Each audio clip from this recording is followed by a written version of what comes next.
আস্তে আস্তে ঠান্ডাটা কিন্তু বেশ ভালোই পড়ছে। এই ঠান্ডা ঠান্ডা ওয়েদারে কার না পিঠে খেতে মন চায় বলুন তো? এই ঠান্ডার দিনে পিঠে খেতে কিন্তু খুব ভালো লাগে। তাই এখানে আমি দুটো নারকেল কুড়িয়ে নিয়েছি আর কিছুটা খেজুর গুড় চাকু দিয়ে এভাবে কুচি করে কেটে নিয়েছি, আর নিয়ে নিয়েছি বেশ কিছুটা চিনি। নারকেল কোড়া, চিনি, গুড় দিয়ে নারকেলের পুরটাকে প্রথমে আমি বানিয়ে নেব। নারকেলটাকে বেশ কিছুক্ষণ এই চিনি গুড় দিয়ে নাড়তে নাড়তে আঠালো একটা নাড়ুর পাকের মতন পাক চলে আসা অবধি এটাকে নাড়তে থাকবো। এই ঠান্ডার সিজনে ঘরে বসে বসে মাঝে মধ্যে একটা দুটো টুকটুক করে পিঠে খেতে সবার ভালো লাগে। আজ কি বানাবো বলুন তো? আজ বানাবো দুধ পাকন পিঠে। তার জন্য এখানে আমি 1 লিটার দুধ নিয়ে নিয়েছি। দুধটাকে গ্যাসে বসিয়ে দিয়েছি। প্রথমে দুধটা বলক আস্তে আস্তেই এখানে 2 চামচ আমি পাউডার দুধ নিয়ে নিলাম। তার মধ্যে একটু দুধ মিশিয়ে দুধটাকে ভালো করে গুলিয়ে নিয়ে ওই দুধের মধ্যে দিয়ে দেব। তাহলে পাউডার দুধটা খুব তাড়াতাড়ি ঘন হয়ে আসবে। এবার বলক ওঠার পরে আমি এই পাউডার দুধটা দিয়ে সুন্দর করে হাতা দিয়ে মিশিয়ে নিয়ে গ্যাসের আঁচটা কমিয়ে দিলাম। আস্তে আস্তে দুধটা জাল হতে থাক। এদিকে দেখুন নারকেলের পুরটা নাড়তে নাড়তে খুব সুন্দর রেডি হয়ে গেছে। একদম আঠালো আঠালো ভাব চলে আসছে। দেখলেই বুঝবেন একদম কড়া পাকের নাড়ু যেভাবে বানাই আমরা, ঠিক সেরকম পাক দিয়ে নিলে না দুর্দান্ত হয়। আমি যেহেতু খেজুর গুড় দিয়েছি তাই এখানে আর এলাচ গুঁড়ো ব্যবহার করলাম না। আপনারা যদি খেজুর গুড় না দেন তাহলে কিন্তু একটু এলাচ গুঁড়ো ব্যবহার করবেন। ওটাকে নামিয়ে পাশে রেখে দিয়ে কড়াই 2 চামচ মতন জল দিয়ে ওর মধ্যে বেশ কিছুটা চিনি, আবারও কিছুটা খেজুর গুড় কুচি করে নিয়ে দিয়ে দিলাম। এটা কেন দিচ্ছি বলুন তো? আস্তে আস্তে দেখতে পারবেন। এটাকে বেশ কিছুক্ষণ নেড়ে নেড়ে ক্যারামাইল করে নেব। ঠিক আমি যেভাবে পিঠে বানাচ্ছি আপনারা যদি একই সিস্টেম ফলো করে একইভাবে পিঠে বানান, দেখবেন এর স্বাদ কিন্তু মুখে লেগে থাকবার মতন হবে। দুর্দান্ত স্বাদের পিঠে তৈরি হবে। দেখুন খুব সুন্দর ক্যারামাইল তৈরি হয়ে গেছে কিন্তু গুড় আর চিনির। এটাকে বেশ কিছুক্ষণ নেড়ে আমি 2-3 হাতা দুধ প্রথমে এর মধ্যে দিয়ে দিলাম। দিয়ে আবার বেশ কিছুক্ষণ নাড়তে থাকবো যাতে এই ক্যারামাইলটা দলা না পাকিয়ে যায়।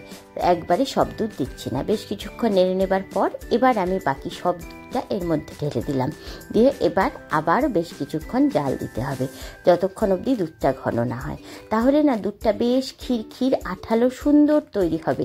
আর এই যে রসমালাইয়ের রস পিঠাটার রসটা তৈরি হবে, এটা দুর্দান্ত স্বাদ হয়। যাই হোক, এবার আমি একটা সসপ্যানে বেশ কিছুটা জল ফুটিয়ে নিলাম। এবার এখানে আমি ময়দা নিয়ে নিলাম, প্রায় 250 গ্রামের মতন ময়দা ধরুন, আর তার সাথে প্রায় 2 চামচ মতন চালের গুঁড়ো অ্যাড করলাম, আর 4 চামচ মতন আটা। এরকম একটা মিক্সড আমরা তৈরি করব। সাথে কিছুটা লবণ আর কিছুটা চিনি দিয়ে নিলাম। আপনারা পরিমাণটা বুঝে এখানে আপনারা কমিয়ে বা বাড়িয়ে নিতে পারেন, কিন্তু একটু আটা আর একটু চালের গুঁড়ো ময়দার সাথে মিশিয়ে নিলে দেখবেন পিঠের ডোটা খুব সফট তৈরি হবে। ভালো করে তেল দিয়ে বেশ কিছুক্ষণ ময়ম দেব। ময়মটা যেন এরকম হয়ে যায়, দলা হয়ে যায় এবং ভাঙলে ঝুরঝুরো হয়ে যায়। তারপরে ওই ফুটনো গরম জল দিয়ে আস্তে আস্তে ডোটাকে মেখে নেব। আমি প্রথমে যে সসপ্যানে দুধটা জ্বালতে বসিয়েছিলাম সেই সসপ্যানেই জলটা বসিয়ে নিয়েছি, গরম করে নিয়েছি, ফুটিয়ে নিয়েছি আর কি।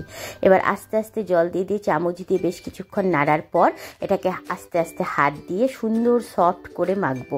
যখন হাত দিয়ে মাখতে থাকবেন তখনই বুঝবেন এটা কতটা সফট, নরম, তুলতুলে তৈরি হয়েছে। এবার এটাকে ঢাকনা দিয়ে ঢেকে 20 মিনিট রেস্টে রেখে দিয়েছি। তারপর 20 মিনিট পর এটাকে আমি সুন্দর করে একটু মুথে নিয়ে এটার থেকে ছোট ছোট করে লেচি কেটে কেটে পিঠে তৈরি করে নেব। পাকন পিঠে তৈরি করার জন্য আজকাল বাজারে অনেক রকম ছাঁচ পাওয়া যায়। আপনারা সেই ছাঁচেও করতে পারেন, বা ছাঁচ যদি না থাকে আপনারা হাতেও সুন্দর করে পিঠে তৈরি করে নিতে পারেন। একটা বড় লেচি কেটে নিয়ে প্রথমে রুটির মতন একটু পাতলা করে বেলে নেব। খুব বেশি মোটা করবার দরকার নেই, আবার একদম পাতলা করবারও দরকার নেই। মিডিয়াম যে আমরা রুটি বেলি সেরকমভাবে একটা বেলে নেব। বেলে বাটি দিয়ে সুন্দর করে কেটে নিলে সাইজটা খুব সুন্দর হয় আর একই রকম থাকে। তাই আমি মোটামুটি লম্বা গোল যেরকমই হোক রুটিটা কোনো অসুবিধা নেই, বাটি দিয়ে সুন্দর করে গোল করে এভাবে দেখুন কেটে নেব, তাহলে একই সাইজের হবে। এবার প্রথমে আমি ছাঁচে বসিয়ে দেখাচ্ছি। ছাঁচের মধ্যে ওই রুটিটা পুড়ে দিয়ে ওর মধ্যে পুরটাকে ভরে দিতে হবে। দিয়ে হাত দিয়ে প্রেস করলেই সুন্দর একটা পাকনের শেপ চলে আসবে। হাতের থেকে এটা বেশি করা সহজ। এই ছাঁচগুলো যার বাড়িতে আছে তারা অবশ্যই ছাঁচে তৈরি করবেন, তাহলে অনেক তাড়াতাড়ি তৈরি হয়ে যায়। আর যদি ছাঁচ বাড়িতে না থাকে তাহলে হাত দিয়েও কেটে নিতে পারেন, অগত্যা কোনো অসুবিধে নেই। আমাদের মাকে দেখতাম বাঁশের একটা এরকম কঞ্চির মতন রাখতো, সেটা দিয়ে পাকন বানিয়ে বানিয়ে বড় বড় করে কাটতো। আমি তো সেরকম একটা পারি না মায়ের মতন অত সুন্দর পারি না, কিন্তু মায়ের যে প্রসেসগুলো আছে সেই প্রসেসেই কিন্তু আমি পিঠা তৈরি করি। তাই আমার পিঠে তৈরি করলে বিশ্বাস করুন খেয়ে সবাই প্রশংসা করে, বাড়ির আশেপাশের সবাই যাদের যাদের পিঠে খাওয়াই সবাই ভীষণ প্রশংসা করে। তাই আপনারা ঠিক এই প্রসেসে পিঠেটাকে তৈরি করে খেয়ে দেখবেন, আর তারপর আমাকে কমেন্ট বক্সে জানাবেন আপনাদের কেমন লেগেছে এই পিঠের রেসিপিটা। এরকম দুটো ছোট ছোট বাটি দিয়ে দুটো আমি লুচির মতন কেটে নিলাম, তার মাঝখানে এরকম নারকেলের পুরটা ভরে দিয়ে সুন্দর করে মুখটাকে জোড়া লাগিয়ে দিলাম।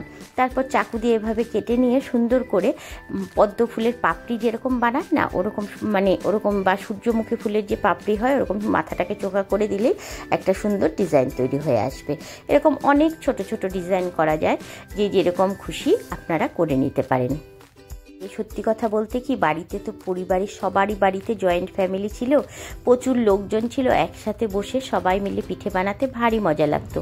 আমাদের মাদের দেখতাম ঠাকুমারা, মারা, কাকিরা সবাই একসাথে মিলে বসে পিঠে বানাতো, আর সেটা দেখে ভীষণ আনন্দ হতো। আর মনে মনে ভাবতাম আমিও কবে এইভাবে পিঠে বানাবো। কিন্তু এখন যখন একা একা করতে হয় তখন সেই সব দিনগুলোর কথা বড্ড মনে পড়ে। আবার নর্মাল যেভাবে আমরা পুলি পিঠা বানাই, ধরুন যে পুলির আকারে রুটির মতন করে মাঝখানে নারকেলের পুরটা দিয়ে তারপর মুখ দুটোকে চাপিয়ে দিয়ে আমরা মাথাটাকে এরকম করে গিট গিট দিয়ে দিই, ঠিক সেরকম করেও আপনারা কিন্তু পাকন পিঠে বানিয়ে নিতে পারেন। বন্ধুরা, আমার এই পিঠের রেসিপিটা আপনাদের কেমন লাগছে, আপনারা কে কোথা থেকে দেখছেন সবটাই আমাকে কিন্তু কমেন্ট বক্সে জানাবেন। আপনাদের কমেন্ট পড়তে আমার অনেক ভালো লাগে। আর সত্যি কথা, যদি রেসিপিটি ভালো লেগে থাকে তাহলে অবশ্যই লাইক করে দেবেন, বন্ধুদের সাথে প্রচুর শেয়ার করবেন। আর প্লিজ আমার চ্যানেলে নতুন বন্ধু হয়ে থাকলে চ্যানেলটিকে সাবস্ক্রাইব করে দেবেন, আর বন্ধুদের সাথে প্রচুর শেয়ার করবেন। ফেসবুক থেকে দেখলে পেজটিকে অবশ্যই ফলো করে দেবেন। তো এইভাবে আমরা কিন্তু পুলির মতনও পিঠেটাকে বানিয়ে নিতে পারি, যার যেরকম ইচ্ছে। এই সময় এরকম বানাতে নিলে হাতে যদি একটু লেগে ধরে তাহলে একটু শুকনো আটাও হাতে নিয়ে সেরকম করেও বানানো যায়, তাহলে প্যাঁচটা দিতে খুব সহজ হয়। আমি প্রথমে আটাটা নিয়ে নিইনি বলে আমার একটু হাতে আটকে যাচ্ছিল, অসুবিধা হচ্ছিল বানাতে। তারপর দেখুন একটু আটা হাতে নিয়ে তারপর সুন্দর করে পেঁচিয়ে দিলাম মাথাটাকে। ওদিকে দুধটাকে বেশ কিছুক্ষণ জাল দিয়ে এবার আমি গ্যাসটা অফ করে রেখেছি। এই পিঠেগুলো বানাতে তো অনেকটা টাইম লাগবে, তাই এবার দুধটা অফ করাই থাক। আবার যখন পিঠেগুলো ভাজবো সব বানানোর পর, তখন আমি সুন্দর করে দুধটাকে আবার গরম বসিয়ে দেব। এরকম করে বানিয়ে আমরা কিন্তু 10 দিন 12 দিন অবধি ফ্রিজে রেখে টুকটুক করে যখন মন চাইবে একটু বের করে খেতে পারি, ভীষণ ভালো লাগে। আর এই ভাজা পুলিও কিন্তু বেশ ভালো লাগে। এরকম করে বানিয়ে সত্যি কথা বলতে গরম সন্ধেবেলা 4-5টা কিন্তু আমরা চায়ের সাথেই খেয়ে নিয়েছিলাম, মানে আমি, হাজবেন্ড, ছেলে সবাই মিলে। এটা কিন্তু ভাজাও ভীষণ ভালো লাগে। ভাজবার সময় গ্যাসের আঁচটা মিডিয়াম করে আস্তে আস্তে ভাজবেন, আর খুব কড়া করে ভেজে কিন্তু দুধের মধ্যে চোবানো যাবে না। একদম হালকা করে এপিট ওপিট উল্টে আপনারা কিন্তু এটা দুধে চোবাবেন, না হলে কিন্তু একদম তিতকুট স্বাদ আসবে। জাস্ট গ্যাসের মধ্যে দিয়ে গ্যাসের আঁচটা একদম কমিয়ে রেখে একটু এই পাশটা হলেই ওই পাশটা উল্টে দিয়ে আপনারা তুলে নেবেন। ভাজতে কিন্তু আমার প্রায় মিনিট 5-7 সময় লেগেছে, সব পিঠে এর মধ্যেই ভাজা হয়ে গেছে, একদম কম সময়ে ভাজা হয়ে গেছে। এবার দেখুন দুধটাকে আমি আবারও গ্যাস ধরিয়ে জাল দিয়ে নিয়েছি। দেখুন দুধটা বলক উঠে গেছে। এখন আমি পিঠেগুলোকে এর মধ্যে ছেড়ে দেব, দিয়ে জাস্ট একটু গরম হলেই কিন্তু আমি গ্যাসটা অফ করে দেবো। আর দরকার নেই, দুধটা তো এখন খুব গরম আছে, এই গরমেই থাকতে পিঠেগুলোও গরম আছে, সুন্দর পিঠের ভিতরে সব রস ঢুকে যাবে, টেনে নিবে, আর খুব স্বাদ লাগবে খেতে। এই পুলি পিঠেগুলো ভাজতে কিন্তু একদম তেল লাগে না, যেটুকু কড়াইয়ে প্রায় তেল দিয়েছি দেখে মনে হচ্ছে সেটুকু তেলই রয়ে গেছে, একটুও তেল খরচই হয়নি। আর খেতেও ভীষণ দুর্দান্ত স্বাদ হয়। আপনারা বাড়িতে প্লিজ একবার এই শীতে ট্রাই করুন, আর খেয়ে আমাকে অবশ্যই জানান কেমন লেগেছে। আর দুধটাকে ঠিক এভাবে জাল দিয়ে নেবেন, দেখবেন এর স্বাদ আরও ভীষণ ভালো হবে। এবার এটাকে দেখুন এইভাবেই আমি গ্যাসের আঁচ অফ করে দিয়ে ঢাকা দিয়ে 1 ঘন্টা রেখে দিয়ে তারপর হাজবেন্ড, ছেলে সবাইকে দেবো। আপনারা আপনারা যখন সারা রাত রেখে পরের দিন সকালে খাবেন না, এর ভিতরে পুরো দুধটা ঢুকে গিয়ে একদম সফট তুলতুলে হয়ে যাবে। আপনাদের জাস্ট 10-15 মিনিট রেখেই আপনাদের একটা ভেঙে কেটে দেখাচ্ছি যে এটা কতটা সফট তৈরি হয়, ভীষণ সুস্বাদু হয়। আপনারা একবার অবশ্যই ট্রাই করুন, আর ভিডিওটা ভালো লাগলে অবশ্যই বন্ধুদের সাথে শেয়ার করবেন প্লিজ, প্রচুর লাইক করুন, আর আমাকে নতুন বন্ধু হয়ে থাকলে অবশ্যই চ্যানেলটিকে সাবস্ক্রাইব করে দিন। দেখুন কতটা সফট তুলতুলে হয়েছে। আজ এই অবধি, দেখা হবে নেক্সট ভিডিওতে। টাটা।